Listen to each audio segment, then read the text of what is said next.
প্রাথমিক তদন্তের পর দুবাইতে জামিন পেয়েছেন সাবেক আইজিপি বেনজির আহমেদ। স্বরাষ্ট্র মন্ত্রণালয় তার জামিনের বিষয়টি নিশ্চিত করেছে। এ বিষয়ে দুদকের দাবি, বেনজিরের অর্থ পাচারের তথ্য প্রমাণ দিতে তাদের কোনো গাফিলতি ছিল না। এদিকে স্বরাষ্ট্রমন্ত্রী জানিয়েছেন, জামিন বাতিলের জন্য দুবাইয়ে ল ফার্ম নিয়োগ করা হয়েছে।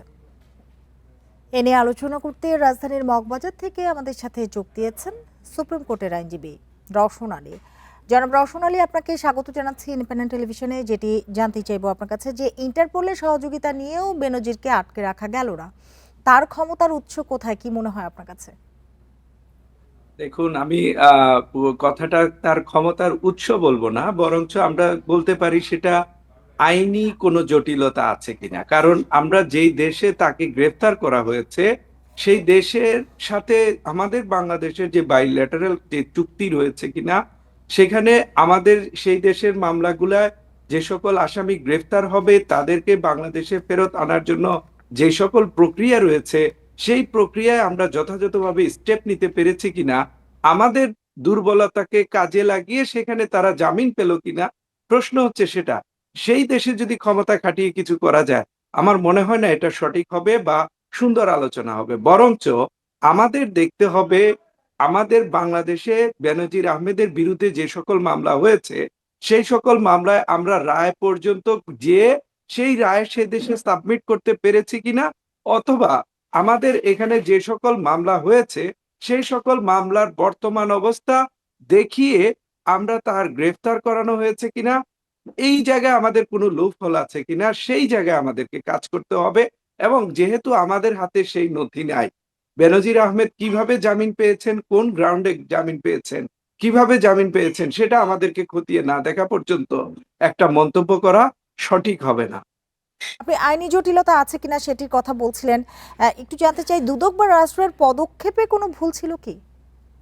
সেই জায়গায় আমাদের প্রশ্নটা থাকবে যে আমাদের এখানে নিয়মটা হচ্ছে, যদি বেনজির আহমেদের বিরুদ্ধে মানি লন্ডারিং এর কোনো মামলা হয়ে থাকে অথবা দুর্নীতি দমন কমিশন আইনে যদি কোনো মামলা হয়ে থাকে, সেই মামলার রায় হয়েছে কিনা, সেই রায়টা আমরা সংশ্লিষ্ট দেশে পাঠাতে পেরেছি কিনা, সেই মামলার ডকুমেন্টস এর উপর নির্ভর করে সেই দেশে তিনি জামিন পেয়েছেন কিনা, সেই তথ্য না পাওয়া পর্যন্ত আমরা কিন্তু নিশ্চিত হয়ে একটা মন্তব্য করা সম্ভব হবে না।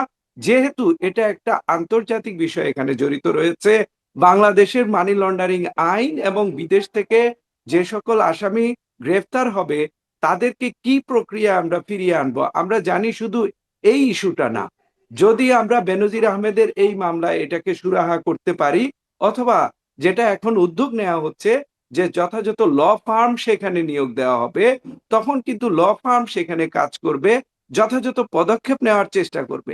সেই ক্ষেত্রে প্রয়োজনে বেনজির আহমেদের যে আরো যে সকল মামলা রয়েছে সেই সকল মামলার রায় যদি করানো যায়, সেই রায় যদি সেই দেশে পাঠানো যায়, তাহলে কিন্তু তাকে সহজে, যেটা হয়তোবা আমি ধারণা করে বলছি, যে হয়তোবা আমরা যে সকল মামলা বাংলাদেশে করেছি, ধরেন বেনজির আহমেদের বিরুদ্ধে বা অন্য যারা রয়েছেন মানি লন্ডারিং আইনে রয়েছে, আওতায় রয়েছে, সেই সকল মামলার যদি রায় করানো না যায়, তাহলে কিন্তু এখানে একটা লুপহোল তৈরি হওয়ার সম্ভাবনা থাকবে।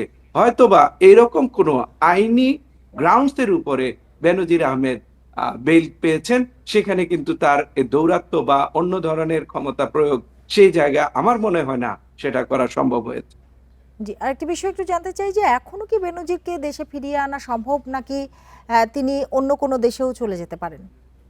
দেখুন, আমাদের বাংলাদেশে বর্তমানে যেই জায়গাটায় কাজ করা উচিত, শুধু কিন্তু বেনজির আহমেদ না, আমাদের বাংলাদেশে এখন এই ইস্যুটা, শুধু এই ইস্যুটা যদি আমরা সলভ করতে পারি, সেই ক্ষেত্রে কিন্তু আগামী দিনের বাংলাদেশেও কিন্তু একটা সম্ভাবনা দেখা দিবে। সেটা কিরকম? যারা মানি লন্ডারিং এর সাথে অতীতে জড়িত ছিলেন বা বর্তমানেও জড়িত রয়েছেন বা রিসেন্টলি রয়েছেন, তাদের কাছে কিন্তু একটা মেসেজ চলে যাবে যে মানি লন্ডারিং করে বা অন্য ধরনের অপরাধ করার, সংগঠিত করার মধ্য দিয়ে বিদেশে যেও পার পাওয়া যায় না। তাই শুধু এই মামলাটাকে বেনজির আহমেদকে কেন্দ্র করে আমরা যদি চিন্তা না করি, সামগ্রিক দেশের একটা অর্থনীতি নির্ভর করছে এই মামলার সাকসেসের উপরে। যদি এই মামলাটা বাংলাদেশে সাকসেস হতে পারে, তাহলে কিন্তু আগামী দিনের ভবিষ্যৎ বাংলাদেশের ভালো। কারণ কি? এই রকম মানি লন্ডারিং এর অপরাধের সাথে আর কেউ জড়িত হওয়ার সাহস দেখাবে না, বা বাংলাদেশ থেকে সম্পদ পাচার করে বিদেশে অট্টালিকা করা বা বিদেশে আরাম আয়েশের জন্য ব্যবস্থা করার দিকে আর মানুষ ঝুঁকে পড়বে না। যদি আমরা এই জায়গায় ফেল করি, তাহলে কিন্তু আগামী দিনে আমাদের জন্য আরো খারাপ কিছু অপেক্ষা করবে। যেমন অতীতে যারা মানি লন্ডারিং করে বিদেশে যে ফ্ল্যাট কিনেছেন, অসংখ্য ফ্ল্যাট কিনেছেন, বাড়ি গাড়ি করেছেন, অবৈধ টাকা তারা নিয়ে গেছে, বাংলাদেশের বৈধ টাকা তারা বিদেশে পাচার করেছেন। কিন্তু এই জায়গায় যদি আমরা ফেল করি, আগামী দিনে আমাদের জন্য খুব খারাপ কিছু অপেক্ষা করছে। এই জায়গায় আমাদের পরামর্শ থাকবে, বাংলাদেশ সরকার যেন এখানে সর্বোচ্চটুকু চেষ্টা করে এই জায়গাটায় সাকসেসটা তারা তাদের ঘরে নিয়ে আসে। জি, বুঝতে পেরেছি। আপনার বক্তব্য স্পষ্ট। জনাব রওশন আলী, আপনাকে অনেক ধন্যবাদ আমাদের সাথে যোগ দেওয়ার জন্য, সময় দেওয়ার জন্য।